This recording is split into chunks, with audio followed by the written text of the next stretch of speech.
Bom, boa tarde, galera. Seguindo aí com as nossas aulas de física, tá bom? Então lembra que na última aula a gente terminou de discutir a questão da energia. Então há alguns pontos ali que a gente ainda vai rever e discutir, mas a gente já entendeu basicamente qual é a ideia da energia, né? Na física, a energia é o que nos permite, em última instância, realizar trabalho. Sem energia você não consegue realizar o trabalho, que é uma ação, né? Envolvendo o que? Uma força. Então lá a gente viu a definição de energia, viu algumas formas principais de energia e a gente viu lá, principalmente que a gente vai precisar aqui, as formas da energia mecânica, ok? Que é o que a gente consegue calcular até o momento. Então lembra que a energia mecânica se divide aí em três, basicamente.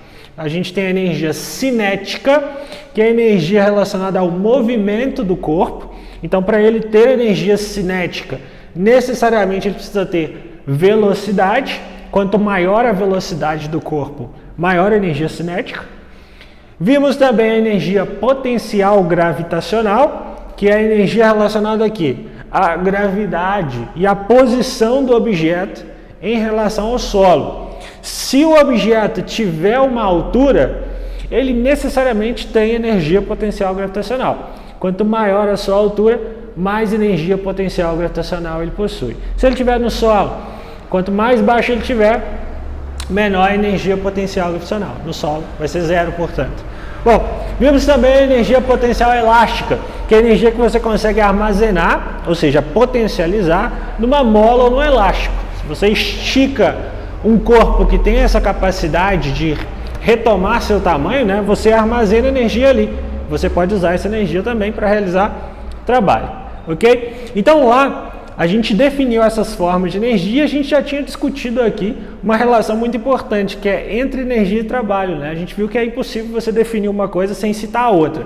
Aqui agora a gente vai entrar mais a fundo na questão do trabalho, ver algumas formas de calcular. Mas lembra, energia pode ser convertida em trabalho, então você pode usar a energia, por exemplo, contida em um combustível, para transformar essa energia em trabalho que move o motor e, consequentemente, move um automóvel. Então perceba que aí você transforma a energia em trabalho.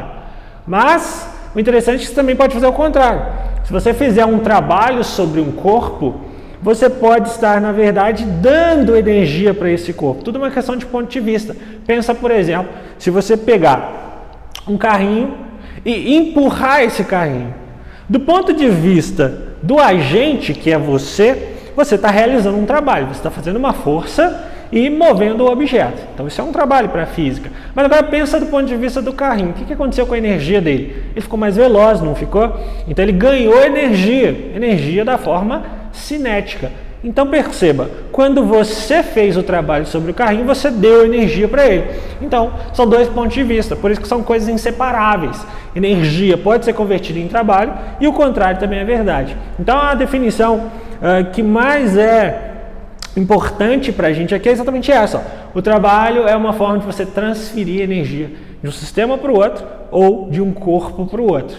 Então, se você consegue transferir energia de alguma coisa para outra, você consegue fazer coisas muito interessantes, né? Você consegue fazer o que você quiser. Você pode, por exemplo, transformar a energia da água caindo em energia elétrica que você está usando aí agora, por exemplo. Olha que interessante. Você consegue manipular a natureza de acordo com o que te interessa. Talvez a energia potencial gravitacional da água não seja tão útil para você. Sei lá, você está lá debaixo de uma cachoeira tomando uma hidromassagem natural, beleza, pode ser útil. Mas para você ligar seu celular aí agora, ou ligar qualquer aparelho eletrônico, não é útil naquela forma, mas na forma elétrica é. Então olha que interessante, através do trabalho você consegue transformar uma forma de energia em outra. A gente ainda vai discutir melhor essa questão da transformação de energia. Então vamos focar aqui no trabalho por enquanto. Então olha, do ponto de vista matemático, a gente pode definir o trabalho simplesmente como sendo o seguinte: o produto da força que foi aplicada pela distância ou deslocamento que aquela força provocou. Porque pensa comigo, se você começar a arrastar um objeto por aí, quanto mais força você fizer, mais energia você vai gastar, concorda comigo? Quanto maior a distância que você fizer o objeto percorrer, mais energia você vai gastar. Ou seja, maior será o trabalho que você vai realizar. Então, de maneira bem simples, a gente pode definir o trabalho dessa primeira maneira, que é o padrão. O trabalho é o produto da força pelo deslocamento. Então, o trabalho, lembra que é energia, e se é energia também tem que ser dado o quê? Em joules, certo? É uma medida de energia. Força, a gente acabou de estudar as forças, força sempre em Newton. E a distância percorrida, lembra que a gente usa o padrão aqui, MKS, né? Metro, quilograma, segundo. Então, a distância em metro. Beleza. Então, se você tiver a força e o deslocamento, você já consegue calcular o trabalho e pronto. Eu coloquei um exemplo mais adiante ali, mas essa definição a gente vai deixar aqui por enquanto. Olha que interessante que acontece quando você começa a analisar, por exemplo, as diferentes forças. Um trabalho que a gente calcula e que o exercício às vezes pede para a gente é o trabalho da força-peso, ou seja, o trabalho da energia, o trabalho relacionado ali à gravidade. Lembra para mim o que é a força-peso? Força-peso é a massa vezes a gravidade, certo? Então, a força que você tem que fazer para erguer um objeto de massa de 2 kg, por exemplo, é 20 newtons, porque a massa dele é 2, a aceleração da gravidade a gente considera 10, 2 vezes 10, 20. Então, força-peso é o quê? Massa vezes gravidade. Então, olha, se eu substituir a força aqui da fórmula de trabalho pela força-peso, massa vezes gravidade, eu chego nisso. E quando eu estou erguendo alguma coisa, né, a gente não chama isso simplesmente de distância, a gente chama de quê? De altura. Então a gente representa aqui por H. Olha o que a gente chega, olha onde que a gente chega. Trabalho igual a mgh. Isso te lembra alguma coisa que a gente já estudou? Olha só. É exatamente a mesma fórmula da energia potencial gravitacional. O que só comprova o que a gente discutiu aqui, ó. Energia e trabalho, na verdade, são duas faces da mesma coisa. Então, é energia ainda no fim das contas. Mas qual que é a diferença? A diferença é que ali, por exemplo, é um agente que está dando essa energia para o objeto, fazendo este trabalho. Quando você calcula lá em mgh, do ponto de vista energético, simplesmente, você está calculando a energia que o objeto já tinha. Mas meio que dane-se quem que colocou aquele objeto lá para ele ter aquela energia. Você sabe que ele já tem aquela energia. Mas perceba, se ele tem aquela energia é porque alguém deu aquela energia para ele. A energia não nasce assim do nada, né? Então olha que interessante. O trabalho da força-peso, por exemplo, acaba se tornando mgh, exatamente igual ao que a gente tinha antes para a energia potencial gravitacional. Então, você vê como o ciclo se completa aí nesse sentido. Bom, o trabalho, ele pode ser positivo ou também pode ser negativo. O que seria um trabalho positivo? É um trabalho que dá energia para o corpo. Mas como que eu posso dar energia para o corpo? Imagina o seguinte, né? Um objeto está se movendo num certo sentido e você aplica uma força no mesmo sentido. Ou seja, você está ajudando o movimento do corpo. Então, consequentemente, você vai aumentar a energia dele. Então, quando isso acontece, quando a força tem o mesmo sentido do deslocamento, em outras palavras, quando a força ajuda o movimento, a gente diz que o trabalho é positivo. Simples assim. Então, quando um objeto está caindo, por exemplo, o trabalho da força-peso é positivo. Por quê? Porque a força-peso sempre é vertical para baixo. Todos os objetos caem, né, sob a ação da força-peso. Então, a força-peso sempre faz um trabalho positivo quando o objeto está descendo. Imagina, inclusive, o que acontece com a velocidade de um objeto enquanto ele cai, né? Ela só aumenta. Por quê? Porque a energia dele está crescendo. Então, isso é função do trabalho realizado aí pela força-peso, uma conversão aí de energia. Então, o trabalho também pode ser negativo, e aí é o ponto de vista contrário. O trabalho vai ser negativo quando a força for contrária ao deslocamento, ou à distância percorrida. Imagina que o objeto está indo para um lado e você faz uma força no sentido contrário. Onde que isso é muito comum? Na ação de frear alguma coisa. Imagina você está dirigindo, ou tem alguém dirigindo alguma coisa, e aí você aciona o freio. A força que vai realizar o freio é a força de atrito, né, existente lá entre uma pastilha e o disco de freio, algum mecanismo nesse sentido. Então a força de atrito ali, ela vai atuar no sentido de tirar a energia do corpo. Qual que é o seu objetivo quando freia? Parar o corpo. Então o que vai acontecer com a energia cinética dele? Vai diminuir. Ou seja, você está tirando a energia do corpo. Como? Fazendo um trabalho negativo. Então, quando a força atrapalha o movimento, a gente interpreta isso matematicamente como sendo um trabalho negativo. Simples também, né? Então, outro exemplo, né? A força de resistência do ar. Geralmente, ela faz um trabalho negativo. Por quê? O objeto está descendo, por exemplo, e o atrito com o ar está, na verdade, tentando reduzir a velocidade desse objeto. Então, está tentando atrapalhar esse movimento de descida. Então, nesse sentido, o trabalho da força de resistência do ar vai ser um trabalho negativo. E aí você pode extrapolar para quaisquer outros exemplos que o exercício traga para você. Só lembrar, se o trabalho ajuda o movimento, se dá mais energia, o trabalho é positivo. Se o trabalho atrapalha o movimento, se ele é contrário àquele movimento, o trabalho é negativo. Simples assim, ok? Bom, do ponto de vista da energia cinética, a gente também pode analisar o trabalho. Lembra que a gente calculou aqui o trabalho usando a energia potencial gravitacional como base? A gente pode fazer a mesma coisa usando a energia cinética. Lembra que a gente está dizendo o tempo todo? Que trabalho e energia são duas faces da mesma coisa. Você pode converter o trabalho em energia e vice-versa. Então imagina a seguinte situação, né? O objeto está parado, portanto tem energia cinética zero. Lembra que a energia cinética é a energia do movimento. Então ele está parado e você começa a empurrar esse objeto. O que acontece com a velocidade dele, se você consegue tirar ele do lugar? Aumenta. O que aconteceu com a energia cinética dele?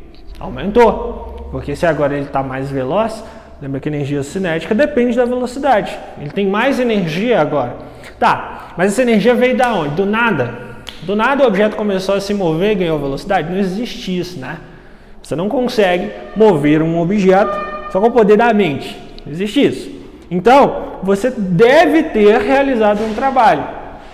É muito fácil eu calcular esse trabalho, então. Basta eu calcular a energia cinética que o objeto adquiriu no fim dessa minha ação e subtrair da energia cinética que ele já tinha antes da minha ação. Essa energia a mais que ele ganhou foi por causa do quê? Foi por causa da minha ação, foi por causa do meu trabalho. Então, eu consigo calcular o trabalho assim também. Basta eu subtrair a energia cinética final da energia cinética inicial. Toda energia extra que ele ganhou só pode ter vindo do trabalho que foi realizado. Interessante, né? A natureza faz sentido. Então, ó, o trabalho, de novo, sempre em joules, energia cinética no fim em joule, energia cinética inicial também em joule. Lembra que aqui a gente vai usar sempre o mesmo padrão. Então, eu coloquei dois exemplos aqui, ó, para a gente calcular o trabalho, né? Ver como os cálculos são cobrados. Vocês vão ver que é muito tranquilo. Basta você ter atenção aí com os valores e a fórmula adequada. Então, ó, o primeiro exemplo que eu coloquei é o seguinte. Você tem aqui um carrinho, exatamente aquele exemplo que eu citei, e aí você faz uma força de 100 newtons sobre esse carrinho, você consegue movê-lo, e aí eu coloquei aqui uma distância percorrida de 2 metros. Então você empurrou esse carrinho aí com uma força de 100 newtons até que ele percorreu 2 metros de distância. Bom, eu fiz um trabalho claramente. Quanto vale esse trabalho? Bom, lembra que aqui, ó, eu posso calcular o trabalho multiplicando aqui a força aplicada pelo deslocamento. A força que eu fiz é de 100 newtons, tá aqui, e a distância que ele percorreu em metros é de 2 metros. Então, qual foi o trabalho realizado nesse processo? 200 joules. Simples assim. Então, se eu tenho o valor da força e deslocamento, calcular o trabalho é trivial. Só jogar ali. Um outro exemplo agora que não dá para eu resolver usando a força, né? Imagina essa situação. Tem um carrinho aqui parado de novo. Então, a velocidade inicial dele é o quê? 0. E eu, por alguma ação, faço esse carrinho ficar mais veloz, até que ele adquira aqui uma velocidade de 4 metros por segundo. Você tem que enxergar que ele ganhou energia, porque imagina, aqui a energia cinética dele era 0, porque ele não tinha velocidade, não interessa a massa dele, mas agora ele tem energia cinética, porque agora ele tem velocidade. E obviamente ele tem massa, coloquei aqui uma massa, por exemplo, de 100 quilos. Então veja, claramente esse cara ganhou energia. Tá, mas ele ganhou energia do nada? Não, porque alguém fez um trabalho. Quanto de trabalho ele ganhou? Basta eu calcular o quanto de energia cinética ele ganhou. Ou seja, pegar a energia cinética final dele e subtrair da energia cinética inicial. Então vamos lá, qual foi o trabalho realizado aqui nesse processo? Ó, energia cinética final. Lembra para mim, o que é energia cinética? Massa vezes velocidade ao quadrado sobre 2. Ok? Então, essa é a energia cinética final. usando a velocidade o quê? Final, menos a energia cinética inicial. O que é energia cinética inicial? Mesma forma, massa vezes velocidade inicial ao quadrado sobre 2. Lembra que isso aqui a gente já estudou na aula passada? Então, anota essas fórmulas, revise essas fórmulas que a gente vai precisar delas. Beleza. Então, o trabalho aqui vai valer quanto? Olha, a energia cinética inicial eu nem preciso calcular. Qualquer coisa aqui vezes zero vai dar zero. Então, a energia cinética no início era zero. Ele não tinha energia cinética no início. Lembra que a energia cinética deve ser aqui, a velocidade. Então, se ele não tinha velocidade, já não tem energia cinética no início. Então, já posso cortar tudo ali. Mas energia cinética no fim ele tem. Ele tem massa, que é 100. Ele tem velocidade, que é 4. Mas perceba, é a velocidade final ao quadrado. Então, 4 ao quadrado, 16. Dividido por 2. Então, se você fizer aquele cálculo ali, ó, 100 vezes 16, 1.600. Dividido por 2, 800. Ou seja, o trabalho aqui vale 800 joules. Então, para eu pegar esse carrinho aqui, que tem massa 100 kg, e levar ele de velocidade 0 até velocidade 4, eu tenho que fazer um trabalho. De quanto? Naquele exemplo, 800 joules. Se você pega o exemplo de um automóvel, né? Quem é que faz o trabalho para o automóvel ganhar velocidade? Se fosse aqueles carrinhos antigos, né? Tipo nos Flintstones lá, eram os próprios motoristas, né? Colocavam o pé no chão e começavam a andar. E eles faziam o trabalho, então gastavam energia do que eles comiam. Mas hoje a gente já evoluiu um bocadinho, né? A gente ainda tem esse tipo de mecanismo, né? Que você usa a energia do seu corpo para mover o veículo ou o meio de transporte, se for uma bicicleta, por exemplo. Mas se for um automóvel, não é a pessoa quem faz o trabalho, é quem? É o motor, usando uma reação química. Tu pega a energia da gasolina ou do combustível que o veículo usa, diesel, etc.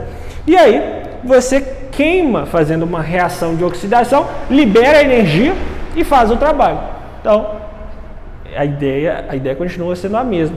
Para eu dar energia cinética para o automóvel, alguém tem que fazer o trabalho. Então, não interessa.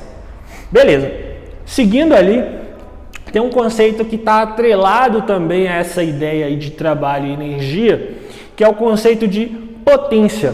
Então eu tenho certeza que vocês já viram esse conceito e usam esses conceitos aí no dia a dia, mas nunca talvez pararam para pensar no significado. Mas é muito simples. Então, o que é a potência? Vamos ver a matemática da coisa primeiro, né?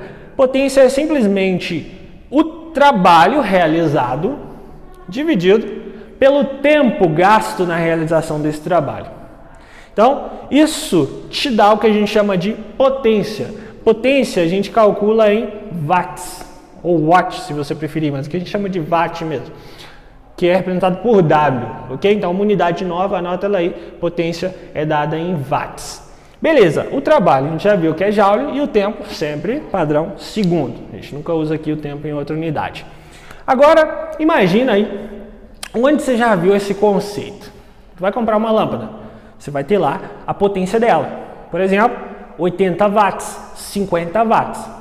Você vai ligar o chuveiro. Provavelmente no chuveiro, aí, quando você for tomar banho, vai ter escrito lá no chuveiro a potência dele. Ele pode ter, por exemplo, 7.000 watts, 8.000 watts. O carregador do seu telefone, ele tem uma potência, sei lá, pode ser 15 watts, 20 watts, não é muito. Seu computador, seu videogame, qualquer coisa que transforme uma forma de energia em outra, tem uma potência, porque é exatamente essa a ideia. Então, eu coloquei um exemplo aqui para a gente entender melhor. Imagina que você tem um aparelho que tem uma potência de 7.000 watts. Ah, que aparelho? Imagina um chuveiro, tá? O chuveiro é um equipamento que faz trabalho. Qual é o trabalho do chuveiro? Aquecer a água. Como que ele faz isso? Transformando a energia elétrica em energia térmica. Ou seja, ele transfere energia do circuito lá, da resistência, para a água. Se ele transferiu a energia de um lado para o outro, ele fez o quê? Um trabalho, pelo que a gente viu. Mas o que significa ele ter uma potência, por exemplo, de 7.000 watts? Significa que a cada segundo, 7.000 joules de energia na forma de calor são convertidos em trabalho. Ou seja, se eu tiver um equipamento com uma potência maior, qual é a conclusão? Se você tiver um chuveiro com a potência que tem o dobro desse, qual a conclusão que você chega? Que ele esquenta a água na metade do tempo desse aqui, ou seja, ele esquenta mais rápido. E aí você pode extrapolar para outras coisas, né? Imagina você ter uma lâmpada com uma potência maior que outra. Qual que é a diferença entre as duas? Claro, a conclusão lógica é que uma gasta mais energia que a outra, mas em fins físicos, né? Tirando aí o gasto energético, uma brilha mais que a outra, uma ilumina mais que a outra. Ah, se eu tiver um carregador de celular com uma potência maior que o outro. Então, se você já deve ter reparado, né, que alguns carregadores carregam mais rápido que outros. Por quê? Alguns são mais potentes, ou seja, eles convertem, eles transferem energia num tempo menor, ou seja, eles fazem o trabalho deles mais rápido. Ou seja, a potência é simplesmente isso, é uma relação do trabalho que é realizado dividido pelo tempo gasto na realização desse trabalho. Quanto maior a potência, mais rápido o trabalho é entregue. Quanto menor a potência, mais lentamente o trabalho é entregue. E aí, de novo, você pode extrapolar para o exemplo que você quiser. Ah, se eu tiver uma chapinha mais potente que a outra, qual que é a diferença? Uma queima o cabelo mais rápido que a outra, tá? Você entendeu a diferença aí. Bom, eu coloquei um exemplo aqui para a gente ver como funciona o cálculo, né? A ideia por trás a gente já entendeu, mas vamos ver como é que funciona o cálculo. É simples, só dividir o trabalho pelo tempo, mas vamos lá. Então, considere que o trabalho do exemplo 2 foi realizado em 10 segundos. Vamos voltar aqui no exemplo 2, ó. Exemplo 2 foi esse trabalho aí de mover o carrinho, certo? Eu peguei ele aqui, velocidade 0, e levei para a velocidade 4. Qual foi o trabalho realizado nesse processo? 800 joules. Então, eu estou supondo que esse trabalho aí de 800 joules foi realizado em 10 segundos. Então, qual a potência desenvolvida por esse carrinho, ou pelo motor dele, ou por quem empurrou esse carrinho? A potência a gente viu, trabalho dividido pelo tempo. O trabalho ali no exemplo 2 foi de 800 joules, e eu estou supondo aqui que esse trabalho foi feito em 10 segundos. Ok, então 80 dividido por 1, posso cortar aqui, né? Vai ficar 80 watts. Então, a potência desenvolvida aqui neste exemplo foi de 80 watts. O que significa isso, 80 watts? Que a cada segundo, 80 joules de energia são dados para o carrinho para ele aumentar a sua velocidade. Faz sentido isso? Faz, porque olha só, se levou 10 segundos e a cada segundo eu dou 80 joules de energia para ele na forma de trabalho, depois de 10 segundos ele vai ganhar quanto de energia? 800, que é o que a gente tinha calculado ali. Então faz bastante sentido. Então a potência serve para quê? Para eu avaliar, principalmente máquinas, se uma máquina é mais eficiente no sentido de entregar o trabalho mais rapidamente ou não. Lembrando que aqui tem um outro conceito que a gente chama de rendimento, né, ou eficiência, que a gente não está discutindo. Porque aqui a gente está supondo que toda a energia que entra na máquina é transformada em trabalho. Bom, isso não é bem verdade, né? Você tem muita perda entre aí o que entra de energia e o que você aproveita. Mas isso a gente vai discutir mais para frente. Aqui agora a gente vai supor só isso. Toda a energia que entra é transformada em trabalho, apesar disso não ser fisicamente possível. Mas para os exemplos que a gente vai ver aqui, isso vai bastar. Então, recapitulando, o trabalho é uma forma de você transferir energia de um corpo ou de um sistema para outro. Se você faz isso mais rápido ou menos rápido, você tem uma maior ou menor potência envolvida aí no processo, ok? Então eu vou deixar os exercícios aí para vocês praticarem como sempre. Qualquer dúvida pode mandar para a gente. Bons estudos, até mais!